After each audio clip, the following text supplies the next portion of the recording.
Bismillahirrahmanirrahim. Assalamualaikum warahmatullahi wabarakatuh. Bertemu kembali di channel Waktu Indonesia Belajar, channelnya para pembelajar untuk menambah ilmu, wawasan, dan pengetahuan. Karena belajar adalah hak setiap insan manusia. Ya, di video kali ini kita akan melanjutkan materi tentang logika matematika bagian yang kedua. Untuk bagian yang pertama, adik-adik bisa lihat di channel ini ya, agar materinya dapat sinkron pada video kali ini. Ya, kompetensi yang diharapkan ya dari materi ini yaitu adik-adik nanti diharapkan dapat menentukan nilai kebenaran dari pernyataan majemuk bersusun ya, terus membuat pernyataan berkuantor ya, dan penarikan kesimpulan dari beberapa premis yang ada. Di video kali ini mungkin penjelasan saya agak sedikit dipercepat mengingat durasi video yang kita mau perkecil ya. Jadi adik-adik bisa melakukan pause pada videonya agar bisa lebih memahami penjelasan dari video tersebut. Oke, namun sebelumnya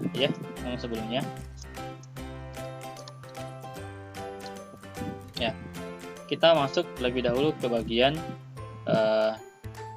ingkaran dari setiap pernyataan majemuk ya. Ini kemarin kita sudah membahas tentang disjungsi, konjungsi, implikasi, dan implikasi, yang mana bagian itu merupakan bagian dari pernyataan majemuk. Nah, setiap pernyataan majemuk ini memiliki ingkaran. Nah, lebih dahulu ini akan kita bahas, yaitu negasi dari pernyataan majemuk. Oke. Kita lihat yang pertama tentang negasi dari konjungsi ya. Jadi konjungsi adalah simbolnya seperti ini, P dan Q ya, ada dua pernyataan P dan Q, maka negasinya adalah negasi P atau negasi Q. Nah, bagaimana pembuktiannya ya? Coba kita lihat pada tabel kebenaran di bawah ini ya.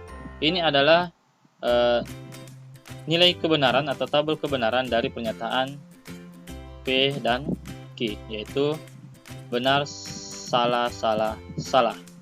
Nah, kalau kita negasikan ya, berarti semua nilai kebenaran ini kita harus balik ya, sehingga menjadi salah di sini, benar di sini, benar, benar ya. Jadi inilah negasinya dengan secara langsung, yaitu membalik nilai kebenaran dari pernyataan P dan Q ini ya.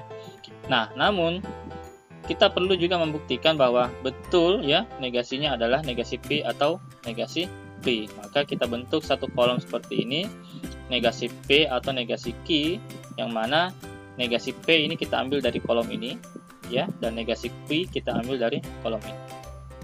Nah, kita disjungsikan kedua pernyataan ini, negasi P dan negasi Q ya. Coba kita lihat, salah atau salah, yaitu salah, betul ya. Salah atau benar bernilai benar, benar atau salah bernilai benar, dan benar bernilai benar. Jadi ini adalah bentuk disjungsi negasi P atau negasi Q. Nah, di sini kita lihat ya, nilai kebenaran dari kedua kolom ini itu sama. Ya, salah, benar. Artinya apa ya? Artinya negasi P dan Q itu sudah betul, sudah betul adalah negasi P atau negasi Q. Ya, dilihat dari dua kolom ini yang memiliki nilai kebenaran yang sama persis untuk semua nilai kombinasi yang ada di sini. Ya. Nah, inilah yang dimaksud dengan negasi dari konjungsi. Oke. Ya, berikutnya kita lihat negasi dari disjungsi. Ya, sekali lagi disjungsi disimbolkan seperti ini, P atau Q. Nah, negasinya adalah negasi P dan negasi Q. Ya. Ya, jadi ini mungkin mirip-mirip dengan konjungsi sebelumnya ya. Jadi adik-adik harus hati-hati melihat perbedaan dari keduanya. Ya, kembali kita buktikan apakah betul ya negasi dari pernyataan P atau Q adalah negasi P dan Q. Nah, di sini kita buat lagi tabel kebenaran ya. Nah, untuk P atau Q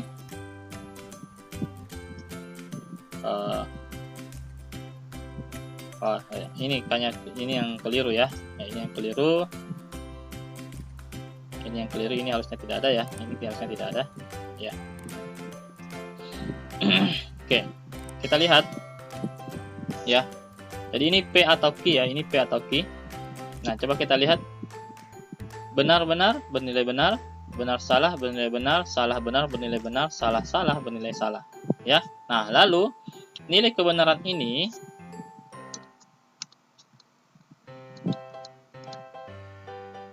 ya, lalu nilai kebenaran ini kita negasikan semua ya pada kolom ini. Ya, jadi kita tinggal berikan simbol negasi seperti ini. Ya. Nah, berarti otomatis nilai kebenaran ini kita balik semua ya menjadi salah, salah, salah, benar. Jadi ini kebalikannya ya.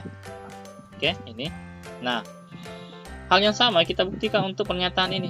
Apakah nilainya nanti sama? Ya. Nah, di sini kita siapkan kolom baru lagi, yaitu negasi P dan negasi Q. Nah, negasi P kita ambil dari kolom ini, dan negasi Q kita ambil dari kolom ini. Nah, kita konjungsikan kedua kolom ini, ya. Coba kita lihat, salah-salah hasilnya salah, salah-benar hasilnya salah, benar-salah hasilnya salah, benar-benar hasilnya benar. Ya, jadi ini sudah memenuhi aturan konjungsi negasi P dan negasi Q. Nah, di sini kita lihat, kembali kita lihat, kedua kolom ini itu bernilai sama, ekuivalen. Ya, bernilai sama, artinya apa? Artinya negasi dari pernyataan P atau Q itu sudah betul negasi P dan negasi Q. Paham ya? Ya, jadi sekali lagi saya agak percepat sedikit. Silahkan adik-adik pause videonya untuk bisa lebih memahami.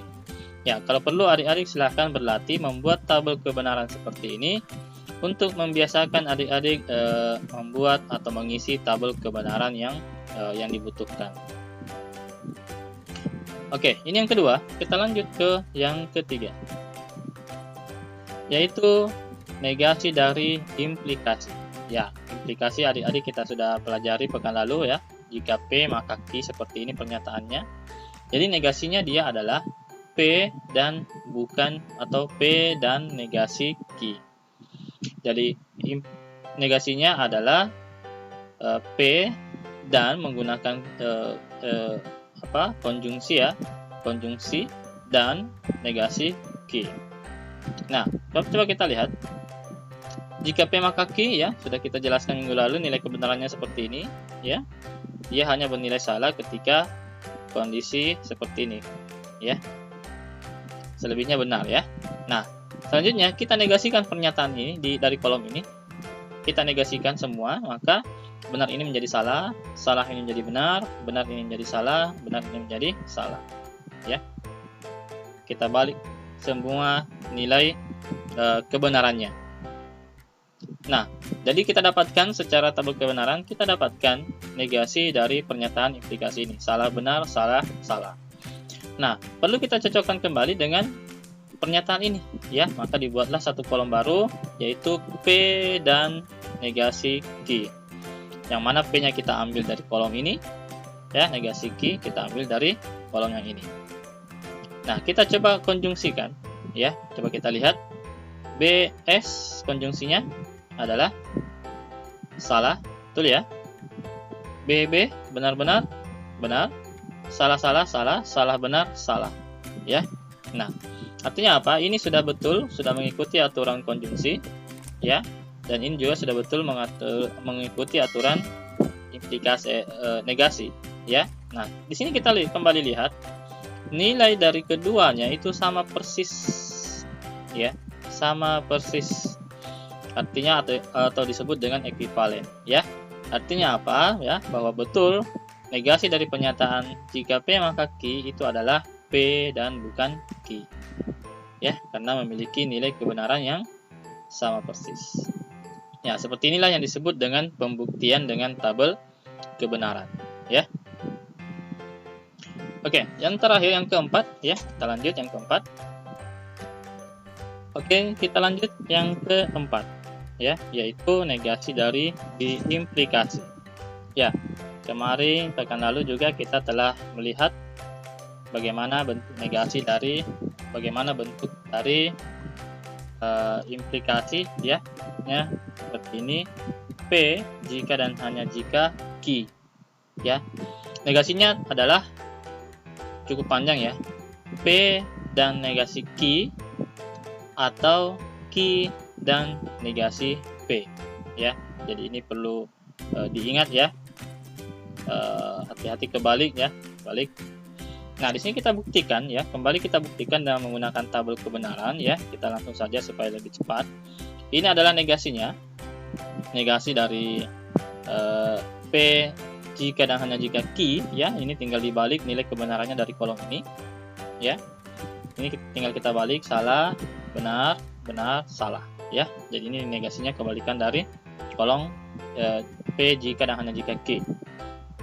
Nah, selanjutnya kita buat tabel bantu, kolom bantu seperti ini, ya, karena kita mau menunjukkan bahwa negasinya adalah ini, ya. Kita buat kolom bantu seperti ini, lalu kita disjungsikan keduanya, ya. Kita disjungsikan keduanya. Nah, kita peroleh hasil seperti ini, salah, benar, benar, salah. Nah, kalau kita perhatikan, ya, kedua nilai ini kembali, kedua nilai pada kolom ini itu kembali sama persis, ya. Sama persis, ya, nilainya, atau dengan kata lain ini ekuivalen, sama, ya. Artinya apa? Artinya negasi dari pernyataan ini itu sudah betul adalah P dan negasi Q atau Q dan negasi P, ya. Jadi ini menunjukkan bahwa negasi dari pernyataan implikasi ini sudah tepat seperti ini bentuknya, ya, karena nilai kebenaran dari keduanya ini sama persis, ya, ekuivalen, ya, sama persis, ya. Oke. Nah, jadi 4 negasi dari bentuk-bentuk pernyataan majemuk telah adik-adik simak. Ya, kembali lagi saya harapkan adik-adik bisa mengulangi kembali, ya. Kalau perlu, ulangi kembali menulis semua tabel kebenaran ini supaya melatih adik-adik menentukan nilai-nilai dari tiap pernyataan di atasnya. Oke, kita lanjut. Di pernyataan majemuk bersusun. Ya, jadi ini lebih kepada sifat dari beberapa pernyataan majemuk, ya. Nah, kita lihat yang pertama ada yang disebut dengan tautologi, ya, tautologi. Ini definisinya adalah pernyataan majemuk yang selalu bernilai benar untuk semua kemungkinan kombinasi nilai kebenaran dari pernyataan pembentuknya. Jadi pernyataan pembentuk itu, ya, pada contoh ini adalah P dan Q. Ini dia. Jadi ini ada dua pernyataan pembentuk P dan Q. Jadi P dan Q sekali lagi ini membentuk beberapa kombinasi nilai kebenaran, ya. Adik-adik bisa lihat benar-benar, benar salah, salah benar, salah salah. Nah, untuk semua kombinasi nilai kebenaran ini, ya, pernyataan nantinya itu harus bernilai benar semua seperti ini.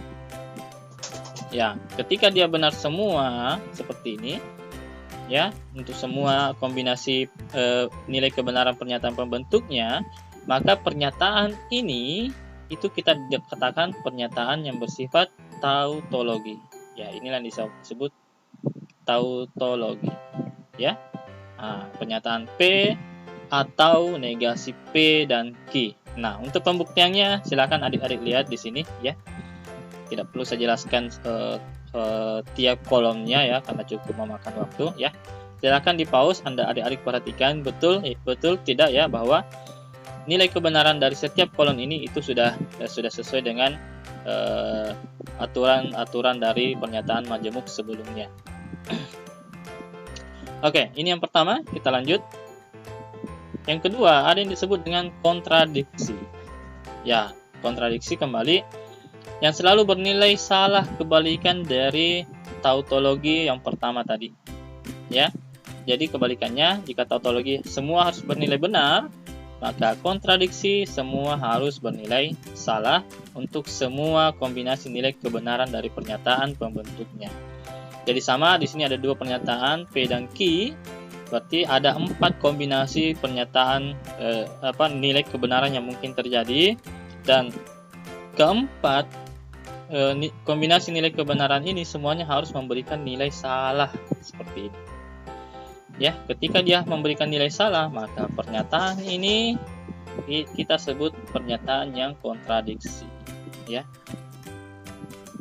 Nah, untuk pembuktiannya kembali silakan adik-adik lakukan sendiri ya. Silakan di pause videonya, adik-adik simak betul tidak ya nilai-nilai kebenarannya seperti ini. Ya, jadi pernyataan P dan Q dan negasi P atau Q ya itu selalu bernilai salah atau disebut dengan pernyataan yang kontradiksi. Oke, ini yang kedua, kita lanjut.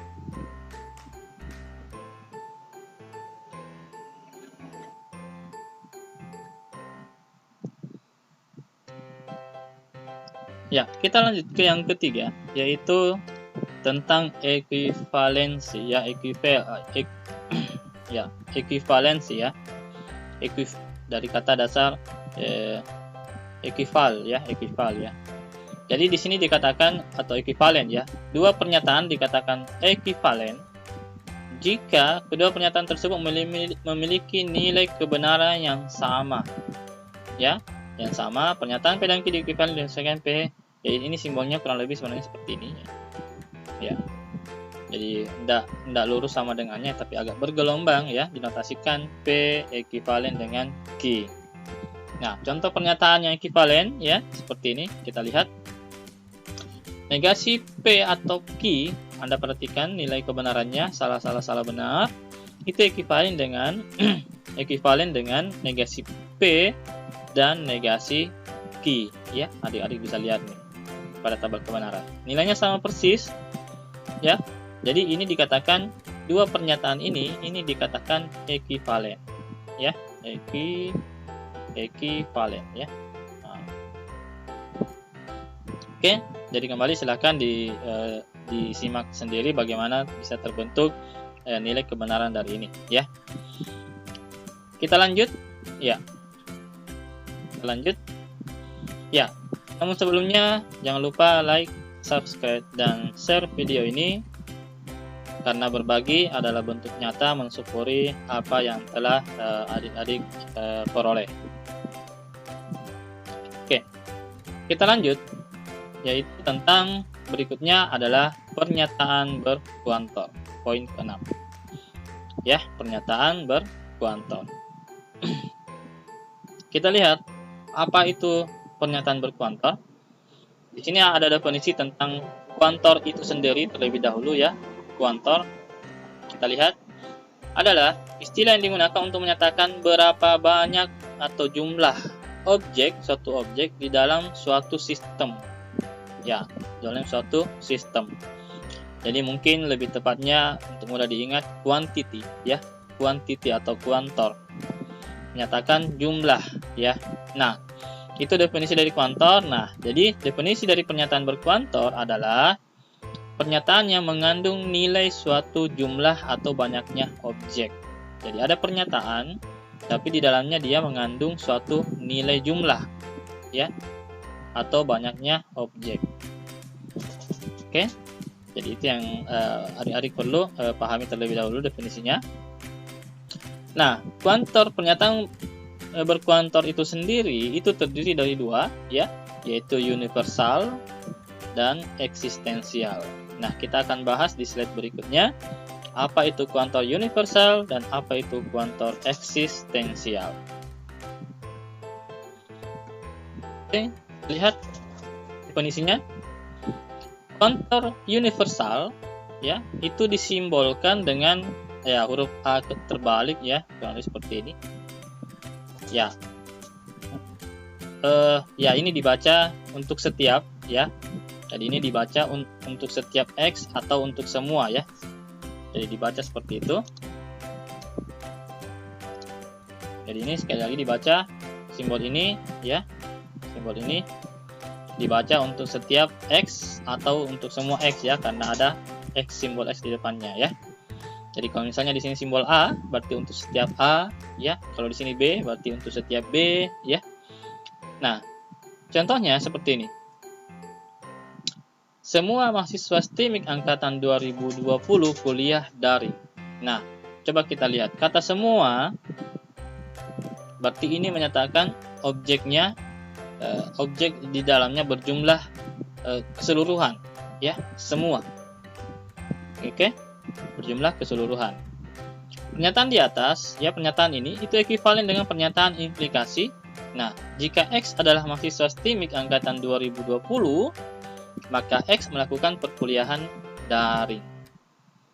Ya. Jadi di sini X siapapun X ini pertama didefinisikan adalah mahasiswa STIMIK angkatan 2020. Ya. Jadi siapapun itu, ketika dia mahasiswa STIMIK angkatan 2020, dia disimbolkan dengan X. Artinya semua ya, tidak terkecuali semua. Maka X melakukan perkuliahan daring ya, maka semuanya ini melakukan perkuliahan daring. Nah, inilah yang dimaksud kuantor ya, kuantor universal. Jadi dia mencakup semua atau keseluruhan. Oke, semua atau keseluruhan. Nah, kita lihat perbedaannya dengan yang kedua, yaitu kuantor eksistensial ya. Kuantor eksistensial dia dilambangkan seperti huruf ya, terbalik ya. Ya, dilambangkan dengan terdapat ya, ini berarti terdapat. Kalimatnya terdapat X atau ada suatu X ya. Jadi kalau misalnya di sini simbolnya A berarti terdapat A. Kalau di sini B berarti terdapat B ya. Oke, jadi simbolnya seperti ini. Coba kita lihat contohnya. Beberapa mahasiswa STIMIK angkatan 2020 kuliah daring. Nah, kata beberapa ini tidak atau kebalikan dari kata semua ya. Beberapa berarti mungkin misalnya dari 40 mahasiswa ya, beberapa itu mungkin 35 lah ya. 35 berarti ada yang 5 tidak kuliah daring ya. Ini contoh ya. Jadi beberapa mahasiswa STIMIK adalah angkatan 2020 kuliah daring. Nah, pernyataan di atas itu ekuivalen dengan sekurang-kurangnya ada mahasiswa ya, ada kata ada di sini ya. Berarti berarti ada juga yang tidak ada ya. Ya, berarti ada mahasiswa yang melakukan perkuliahan daring. Nah, kata ada di sini ya berarti tidak keseluruhan ya, sebagian saja ya. Inilah yang dimaksud dengan kuantor eksistensial ya, yang mana dia dimaknai sebagai terdapat atau ada ya, ada suatu ya, ada suatu.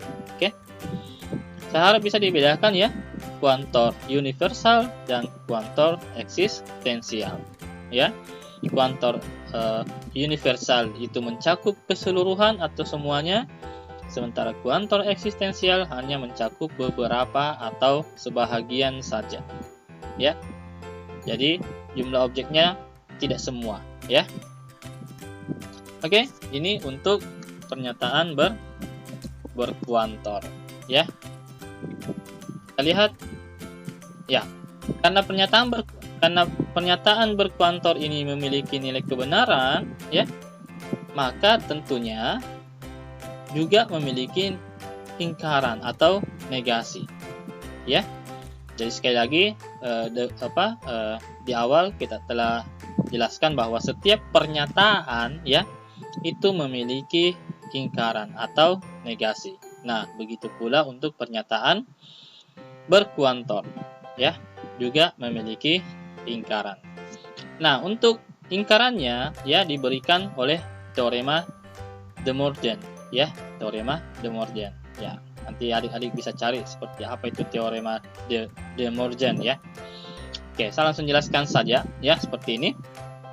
Pernyataan berkuantor untuk semua ya, atau kuantor universal ya, untuk setiap X di mana pernyataan itu mengandung X ya. Jadi ini kan kalimatnya seperti itu ya, maksudnya untuk setiap X di mana pernyataan itu mengandung X, maka ingkarannya itu adalah terdapat X dan negasi dari pernyataan X tersebut.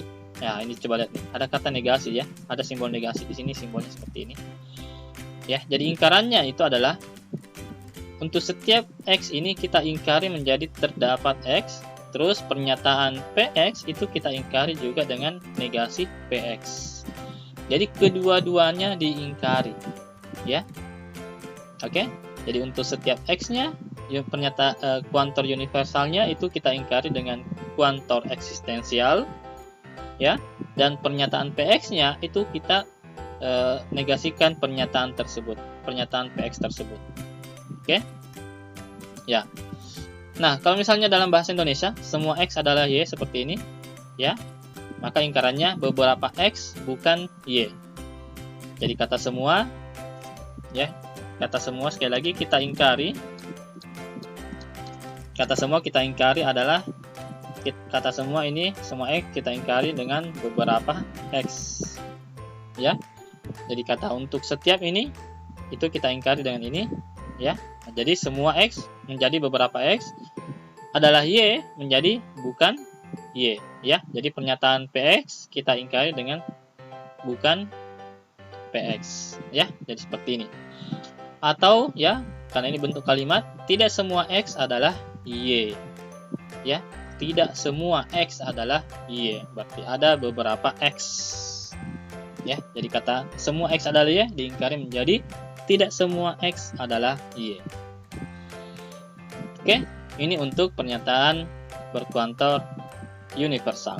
Berikutnya, yang kedua, yang ini adalah pernyataan berkuantor eksistensial, ya. Jadi ini ada pernyataan eksistensial X dan pernyataan X itu sendiri.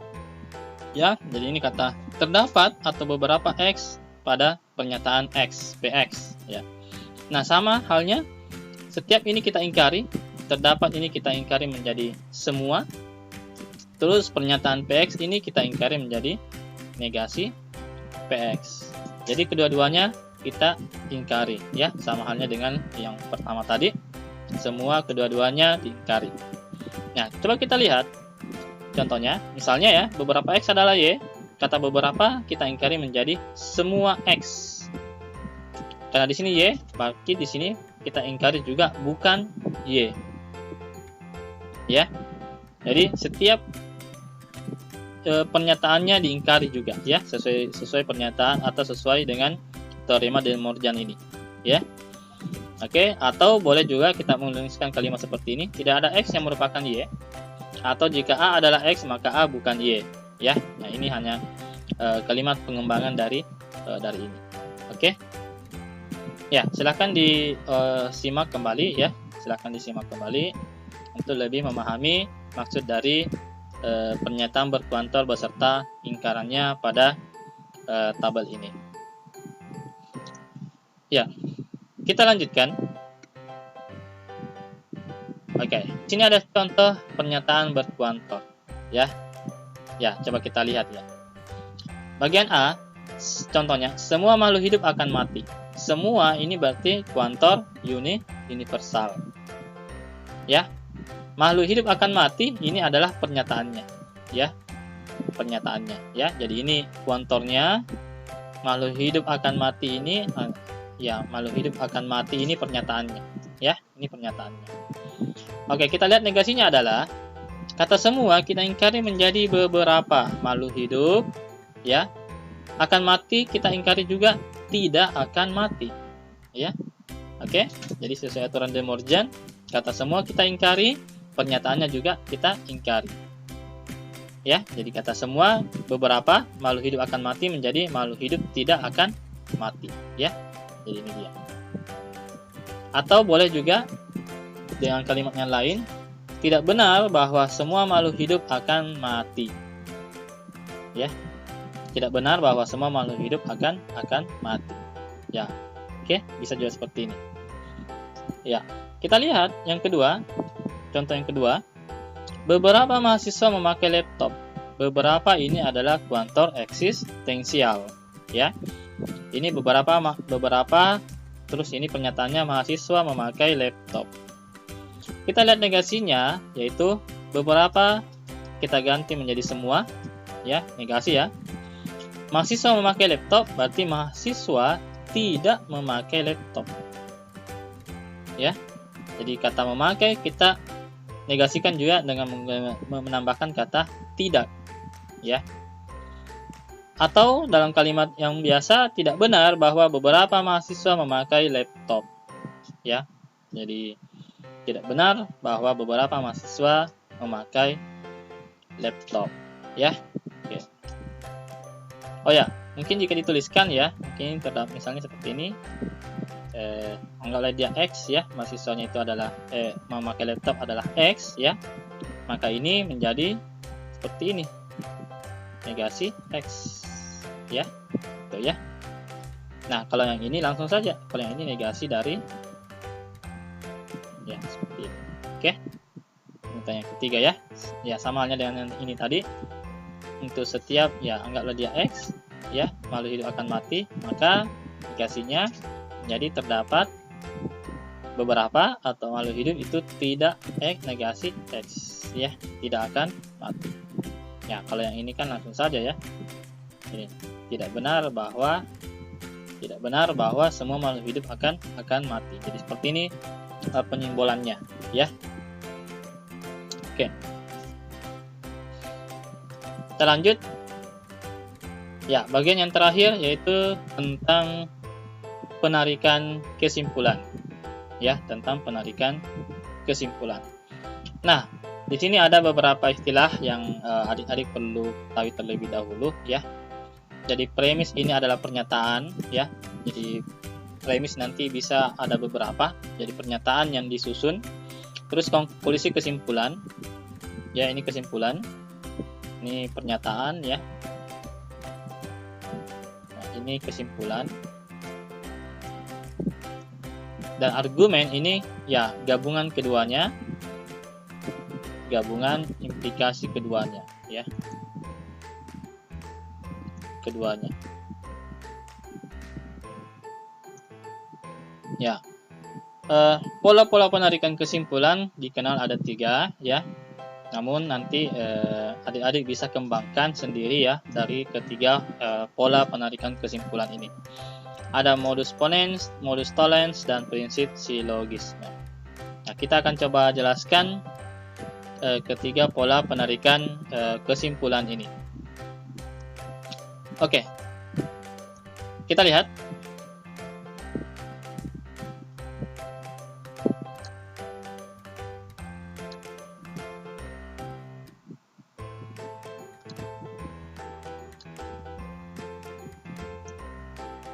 Oke, jadi adik-adik bisa kembangkan sendiri pola-pola ketiga pola penarikan kesimpulan yang ada ini, ya. Nah, kita lihat penjelasan dari setiap pola penarikan kesimpulan ini. Ya, yang pertama yaitu tentang ya di sini ada penjelasan. Jadi konklusi ini diturunkan dari premis-premis yang ada. Jadi kesimpulan, ya, itu kita harus jabarkan, turunkan dari premis yang ada ya, jangan sampai misalnya premisnya berbicara A, konklusinya B ya, tidak ada kaitan sama sekali dengan premis-premis yang ada. Jadi harus diturunkan dari premis yang ada. Terus jika premis yang digunakan benar, maka konklusi akan bernilai benar ya, tentunya ya, karena sekali lagi konklusi diturunkan dari premis yang ada. Terus keabsahan argumen ini dapat ditunjukkan, jadi keabsahannya, jadi sekali lagi argumen ini gabungan keduanya dalam bentuk implikasi, dapat ditunjukkan dengan bantuan tabel kebenaran. Jadi kita mau lihat apakah kesimpulan dan premis yang ada itu sudah betul ya, sudah benar, maka kita perlu buktikan ya dengan menggunakan tabel kebenaran. Nah, yang mana nanti argumen tersebut harus bersifat tautologi ya. Ketika dia sudah tautologi, maka kesimpulan yang kita ambil itu sudah betul ya. Jadi kesimpulan yang kita ambil dari premis-premis yang ada itu sudah betul. Ketika sekali lagi argumen yang kita yang terbentuk itu bersifat tautologi. Ya, tadi tautologi sudah kita jelaskan bahwa semua nilai kebenarannya ya harus bernilai benar, ya, untuk semua nilai kebenaran dari pernyataan penyusunnya. Ya. Nah, coba kita lihat satu-satu. Kita mulai dari modus ponens, seperti ini bentuknya, ya. Modus ponens seperti ini. Nah, secara implikasi, jadi inilah yang dimaksud argumen. Inilah yang dimaksud argumen, ya. Ini semuanya, kegabungan keduanya, ya. Ya. Jadi secara implikasi, ya, kita bisa lihat. Jadi pernyataan pertama, jika P maka Q, itu kita konjungsikan dengan P. Jadi ini kita konjungsikan, ya, konjungsikan dengan P. Hasilnya, ya, hasil konjungsinya itu kita implikasikan dengan Q, ya. Tuh. Nah, jika hasil implikasi ini, ya, pernyataan atau argumen ini bernilai tautologi, maka pengambilan Q sebagai kesimpulan ini sudah betul. Paham, ya, alur berpikirnya? Jadi semua pernyataan atau semua premis yang ada, ya, ini kita harus konjungsikan dulu, ya. Konjungsi. Hasil konjungsinya kita implikasikan dengan Q. Ini kita gunakan implikasi. Ya, jadilah bentuknya seperti ini. Ini konjungsi, hasilnya kita implikasikan dengan Q. Nah, hasil implikasi ini itu harus tautologi. Atau dengan kata lain harus bernilai benar. Jika tidak tautologi, berarti pengambilan Q sebagai kesimpulan ini kurang tepat, ya. Jadi yang kita mau uji di sini adalah konklusinya, ya. Karena premis tentunya sudah diketahui. Premis 1, 2, 3 dan seterusnya sudah tentu harus diketahui. Yang belum kita ketahui adalah konklusinya. Nah, ini adalah pola yang pertama, ya. Nah, ini bisa kita buktikan, argumen ini bisa kita buktikan dengan tabel kebenaran seperti yang di bawah. Adik-adik bisa lihat, ya. Tidak perlu saya jelaskan dari awal. Coba kita lihat langsung nilai kebenarannya. Di sini sudah memberikan semua nilai benar untuk semua kombinasi penyusunnya, ya. Sudah diberikan nilai benar untuk semua kombinasi penyusunnya. Nah, artinya dia sudah bersifat tautologi. Dengan kata lain, pengambilan Q sebagai kesimpulan ini sudah tepat, ya. Jadi kesimpulan Q di sini sudah tepat, ya. Oke, ya, ini yang pertama. Kita lihat pola yang berikutnya, yaitu pola ada contoh, ya. Di sini ada contoh. Ini jika P maka Q-nya, ya. Ternyata premis kedua adalah P, maka kesimpulannya adalah Q. Ini Q, ya. Ini. Jadi ini P, ini Q, ya. Oke. Terasa mudah contohnya, ya. Penting modus pola modusnya adik-adik bisa ingat. Oke, kita lanjut ke slide berikutnya. Yang kedua adalah modus tollens, ya. Yang kedua adalah modus tollens. Kita lihat bentuknya. Implikasi premis yang pertama, jika P maka Q. Premis yang kedua, negasi Q, maka kesimpulannya, konklusinya adalah negasi P, ya. Nah, secara implikasi kembali kita bisa tuliskan seperti ini modelnya, ya. Jadi dua pernyataan ini, ya. Jadi dua pernyataan ini, ya, ini kita konjungsikan, ya. Ini konjungsi. Terus hasil konjungsinya kita implikasikan. Nah, jadilah seperti ini. Ini konjungsi dua pernyataan ini, ya. Jika P maka Q dan negasi Q kita konjungsi, hasilnya kita implikasikan dengan negasi P, kesimpulannya. Jika hasil implikasinya menghasilkan tautologi, maka pengambilan negasi P sebagai konklusi ini sudah tepat. Ya. Jika tidak tautologi, maka kesimpulannya bukan negasi P ya. Mungkin bisa saja Q atau bisa saja yang lain ya. Yang harusnya dia harus menghasilkan tautologi dari argumentasi ini ya, dari keseluruhan argumentasi ini. Ya, pembuktiannya adik-adik bisa lihat kembali di tabel kebenaran yang ada di bawah ya.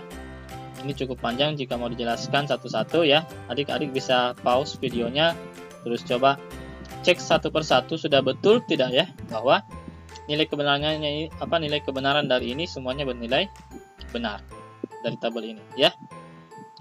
Oke ya, kita lanjutkan ke yang terakhir, modus yang pola yang terakhir.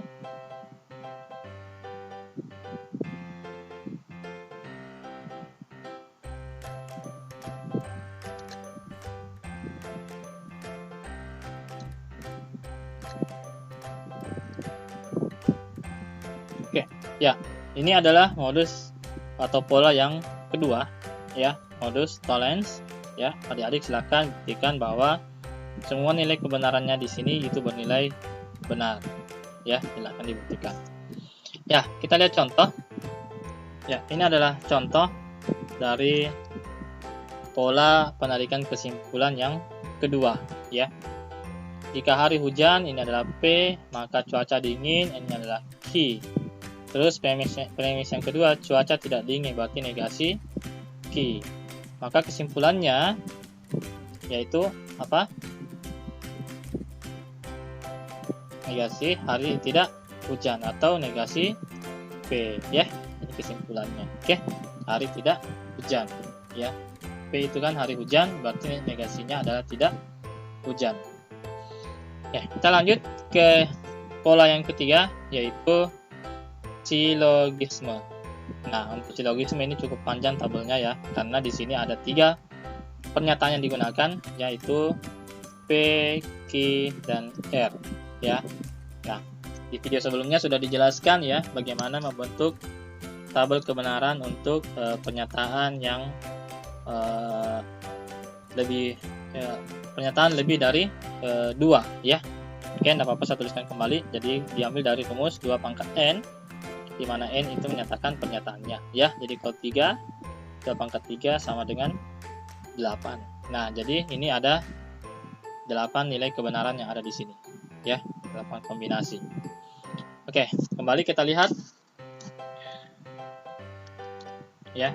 Jadi sekali lagi semua premis dan konklusi di atas kita tuliskan dalam sebuah argumen seperti ini ya, sebuah argumen seperti ini. Nah, sekali lagi, argumen ini bentuk implikasi ini semua harus bersifat tautologi ya, atau nilai kebenarannya adalah benar semua. Dan ini bisa adik-adik lihat di tabel kebenaran di bawah ini ya. Ya, silakan dibuktikan ya bahwa betul ya pernyataan ini atau argumentasi ini itu semuanya bernilai benar untuk semua kombinasi nilai kebenaran 8 ini. Oke, silakan dibuktikan ya. Kita lihat contohnya. Ya, contohnya seperti ini. Ya. Jika ini P, ini Q, KKLP ini Q. Terus Q, ini Q, terus ini R, ya. Maka kesimpulannya adalah ini P, ini R, ya. Tuh. Ya, silakan diingat kembali pola silogisme untuk penarikan kesimpulan. Oke, ya, cukup sekian materi kita hari ini ya tentang logika matematika bagian yang kedua. Jangan lupa like, share, dan subscribe channel ini agar materi ini juga dapat diketahui atau berguna untuk orang lain ya. Semoga bermanfaat. Mohon maaf atas segala kekurangannya. Saya akhiri dengan ucapan wassalamualaikum warahmatullahi wabarakatuh.